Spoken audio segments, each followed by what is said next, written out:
Welcome to the Rebel Mystic Podcast, where practical intuition meets elevated soul.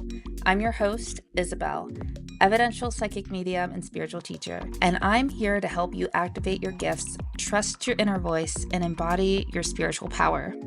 Let's rise together. Hello, everybody, and welcome to the Rebel Mystic Podcast. I'm your host, Isabel, and today I'm actually going to be answering a question that someone put on one of my posts and then they deleted it, but I still wanted to get back to them. First, I want to acknowledge when you put a question on any of my posts and, I don't feel embarrassed, don't feel shameful of it. Just know that I'm not judging you. Even if I do not get back to you immediately, just be sure that sometime I'm going to eventually see it and I will respond to you. And sometime YouTube can be kind of weird and it doesn't notify me immediately if I get a question or a comment and stuff. Like sometimes I see it like weeks later. It's not like Facebook or Instagram where it just notifies me as soon as someone like comments on my thing. So just know that I did see it. I was going to reply and then it was deleted, but I wanted to make a video out of it because I think this is something that a lot of people should know. But the question was, how can I get the right answer all of the time?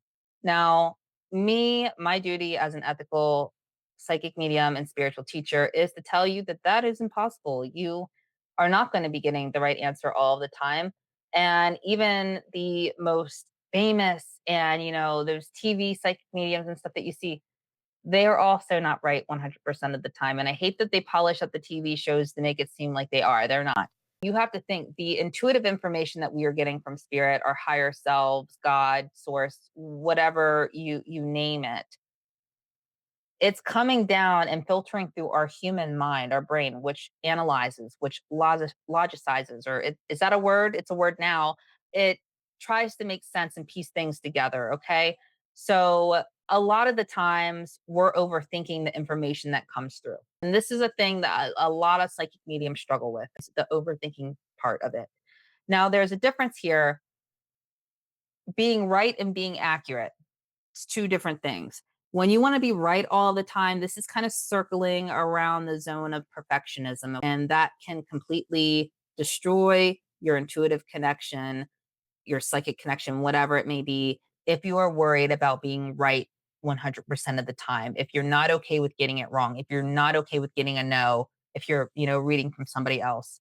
And the thing is there's a difference when you're reading for somebody else because you don't know. You don't know that person usually. You don't know what's going on in their life and stuff. So you really have to trust what you're saying compared to when you're reading for yourself. We're in the same part of the mind. Our intuition is connected to the same part of the mind where our imagination comes from, our wants and desires come from. So when we're trying to read for ourselves, sometimes we get into that aspect of wishful thinking. Okay. And that can also ruin the actual connection. It can make you not trust yourself because you're thinking, okay, like, well, is this actually my intuition? Is this actual like psychic information? Or am I just thinking this because I want this to happen? So the first thing is to be aware of that. The second thing is if you are reading, whether it's for yourself or for somebody else, it's to really jump into this with a neutral mindset. So of course, we want to kind of go in on more of a high vibration. The highest vibrations you can have is like love and gratitude. Okay. So thinking of somebody that you really love before, connecting with your intuition, trying to receive intuitive information or answers, either for yourself or others, is connecting with that feeling of love, connecting with that feeling of gratitude, what you're grateful for, automatically raises your vibration. We don't want to be connecting at a low vibration because what does that do? Being a low vibration will attract lower energies and stuff, things that you don't want. Okay. This is a form of protection.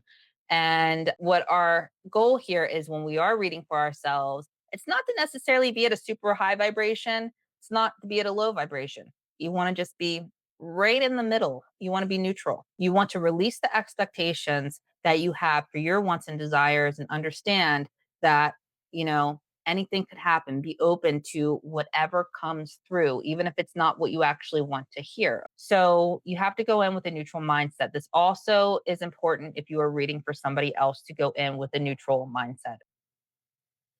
Now, the second thing is when it comes to getting accurate answers more often, This is going to come with time. It's going to come with practice. This is not something that happens overnight. Okay. I've been doing this for 5 years professionally. Intuitive person my entire life though, so I didn't really notice that that was intuition. I didn't notice that these were psychic abilities that I was experiencing my whole life up until I started learning about it. So the thing here is practicing meditation. Important. I know it seems overrated. A lot of people talk about it. A lot of people say you might not need it, but it is very important. Okay, to be able to quiet your mind down is when you start to receive that intuitive information. Also, practicing your clair abilities. Okay. So this is the spiritual sense of seeing, feeling, hearing, and knowing. There's a couple more on there, but those are the main four. If you're interested, though, I have a 3-part PDF. It's called the Psychic Activation Starter Pack. It talks about the four main clairs, how they work in your daily life. Also gives you exercises to strengthen these and tools. If you're interested in tools, you don't necessarily need tools, but I have recommendations if you're interested in cards and things like that. So I have all of that. I'll link it below. It's either going to be in my stand store. I don't know if I can pull the link directly off of the stand store and put it in there, but whatever, it'll be down in the description. Just look down there if you're interested in it. No pressure.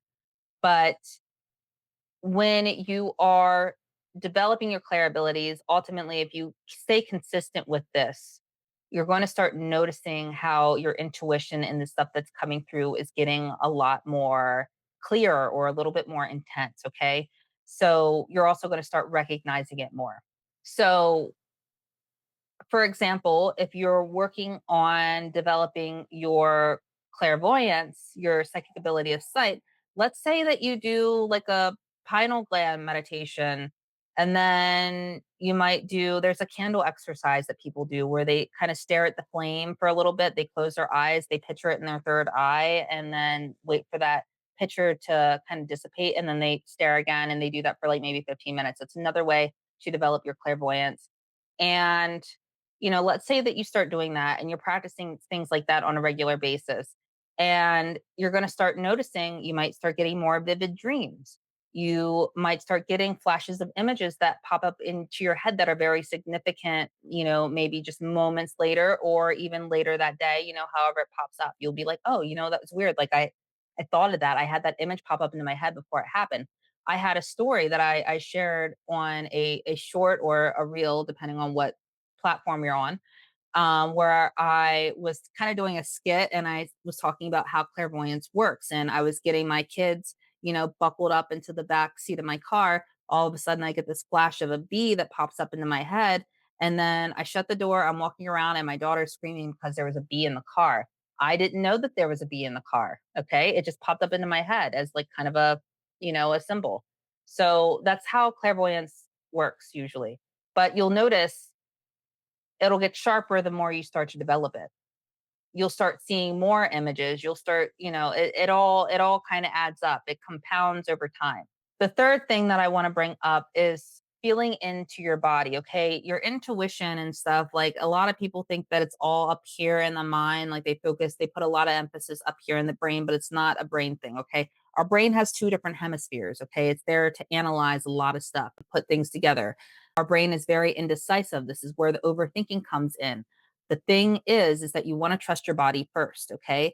There is a saying that the body knows before the mind, and that is 100% true. So we're picking up on subtle energies and subtle feelings and stuff like that all of the time. We might not even be aware of it.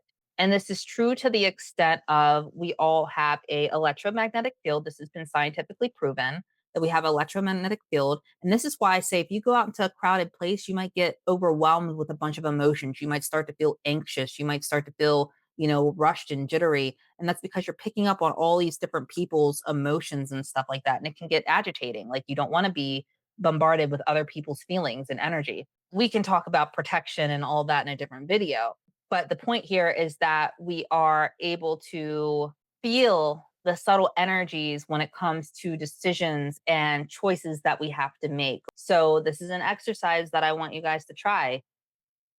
If you have a choice, if you have a decision to make, let's just start simple. Like, let's say it's like, oh, should I, go to this Christmas party or something like that, and say that you feel into your body after you ask that, and you might feel like, okay, well, I'm feeling really contracted about it. So it's like, I don't think I'm going to go. Usually, contraction or a feeling of like kind of pulling in is a sign that your body is telling you, no, don't do that. You're picking up on the energy. See, your mind can't logically think of any reason why there's not a good reason to go. But let's say you ignore that feeling of, constriction, and then you decide to go to this Christmas party, and all of a sudden, it's just a hot mess. There's a bunch of like, intoxicated people, and they're annoying you, and then, someone, you go outside and someone's like peeing on your car tire or something crazy.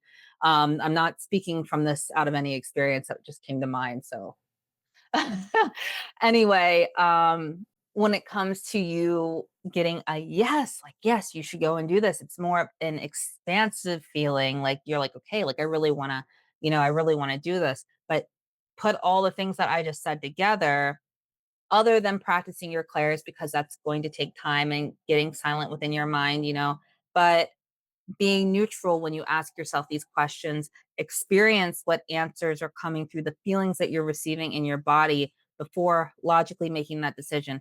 You should really go and write down all of these feelings that you might be receiving. And if it was right or not, you're going to start learning your natural intuitive responses of when it's a full body yes and a full body no. You're going to start learning to trust that. It's going to help you make better decisions and align you with more positive opportunities in your life. So that's all for this video. I know that that was kind of short, but I really wanted to jump on here and just kind of share that and kind of clear up a little bit of misinformation of people thinking that, there's a possibility of us being 100% right all the time. So I really hope that that was helpful. Let me know in the comments if it was. And if you have any other questions about psychic or mediumship development, I'd be happy to answer it. And until next time, my friends, bye bye. Thanks for tuning in to the Rebel Mystic podcast. If you loved today's episode, don't forget to subscribe, share, and leave a review. Want to go deeper in your development? Explore my signature mentorship, Awaken the Psychic Goddess Within. Linked in the show notes. Until next time, stay grounded and stay open. Your magic is needed.